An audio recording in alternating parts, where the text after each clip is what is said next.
ভিডিওটিতে ক্লিক করার জন্য আপনাদেরকে জানাই অসংখ্য অসংখ্য ধন্যবাদ। আপনারা দেখছেন আপনাদের প্রিয় ইউটিউব চ্যানেল wow007। তো ফ্রেন্ডস, সবাই কেমন আছেন? নিশ্চয়ই খুব ভালো আছেন। ইতিমধ্যে বড় আপডেট ইতিমধ্যেই মাননীয় মুখ্যমন্ত্রী 1000 টাকা থেকে কিন্তু 1800 টাকা করতে চলেছে লক্ষ্মীর ভাণ্ডার প্রকল্পে। বিস্তারিত আজকের এই ভিডিওটিতে জেনে নেব। ভিডিওটি সম্পূর্ণ দেখবেন। চ্যানেলে যারা এই ভিডিওটি প্রথম দেখছেন অবশ্যই চ্যানেলটিকে সাবস্ক্রাইব করে পাশে থাকা বেল আইকনটিতে প্রেস করে রাখুন। তো চলুন দেখে নেওয়া যাক লক্ষ্মীর ভাণ্ডার প্রকল্পে 1000 থেকে 1800 হতে চলেছে এই মুহূর্তে লেটেস্ট আপডেট। বছর শেষে বড় ঘোষণা মমতার। 1000 থেকে কিন্তু এক ধাক্কায় 1800 এই প্রকল্পে বাড়ানো হলো কিন্তু টাকা। বলা হয়েছে ক্ষমতায় আসার পর থেকে একাধিক জনপ্রিয় প্রকল্প চালু করেছেন মুখ্যমন্ত্রী মমতা বন্দ্যোপাধ্যায়। তার মধ্যে লক্ষ্মীর ভাণ্ডার থেকে শুরু করে কন্যাশ্রী, রূপশ্রীর মতো কিন্তু প্রকল্প রয়েছে। এরই মধ্যে একটা গুরুত্বপূর্ণ প্রকল্পের টাকা কিন্তু বাড়ানো হলো আচমকাই। জানুন বিস্তারিত। চলুন জেনে নেওয়া যাক কত টাকা কবে থেকে পাচ্ছেন। চলুন জেনে নেওয়া যাক। রাজ্যবাসীর সুবিধার কথা ভেবে একাধিক প্রকল্প চালু করেছে পশ্চিমবঙ্গ সরকার। এরই মধ্যে কিন্তু কিছু প্রকল্প আবার ভাতা প্রদান করে রাজ্য। এবং লক্ষ্মীর ভাণ্ডার প্রকল্পের আওতায় সাধারণত মহিলারা প্রতি মাসে 1000 টাকা এবং তপশিল জাতির মহিলারা কিন্তু 1200 টাকা করে কিন্তু পেয়ে থাকেন। এরই পাশাপাশি মমতা বন্দ্যোপাধ্যায় এই প্রকল্পের সুবিধাগুলি পেতে পাড়ায় পাড়ায় ক্যাম্প চালু করেন।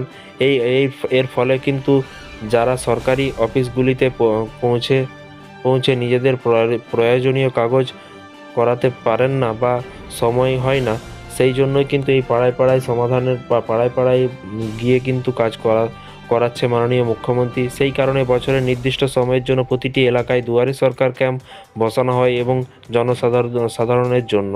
এবার এমনই একটি স্কিমে বরাদ্দ বাড়ানোর কথা ঘোষণা করলেন মুখ্যমন্ত্রী মমতা বন্দ্যোপাধ্যায়। এই সুবিধা দিয়েছে তিনি।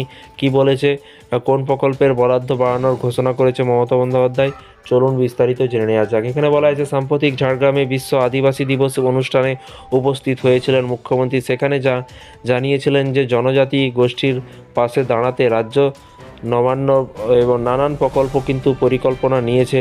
এবং এর পাশাপাশি বিরসা মুন্ডার 150তম জন্মবার্ষিকী উপলক্ষে কিন্তু আরও বড় ঘোষণা করলেন তিনি। বিরসা মুন্ডার 150তম জন্মবার্ষিকী উদযাপনের নিউ টাউনে আদিবাসী ভবন প্রাঙ্গণে কিন্তু এক সপ্তাহব্যাপী এক অনুষ্ঠানে উদ্বোধন করলেন কিন্তু মুখ্যমন্ত্রী মমতা বন্দ্যোপাধ্যায়। এবং সেখানে দাঁড়িয়ে কিন্তু তিনি ঘোষণা করেছেন আদিবাসী উন্নয়নের খাতে এবার বাজেট বরাদ্দ অনেকখানি বৃদ্ধি পাবে। এবং এর পাশাপাশি মুখ্যমন্ত্রী জানান যে জয় জোহার প্রকল্পে পেনশন গ্রাহকদের বরাদ্দ এবার কিন্তু 1000 টাকা থেকে বাড়িয়ে 1800 টাকা করা হবে। সেই সঙ্গে জনজাতি গোষ্ঠীর ছাত্রছাত্রীদের জন্য কিন্তু 310টি নতুন হোস্টেল তৈরি করা হবে বলেও কিন্তু জানিয়েছেন মাননীয় মুখ্যমন্ত্রী মমতা বন্দ্যোপাধ্যায়।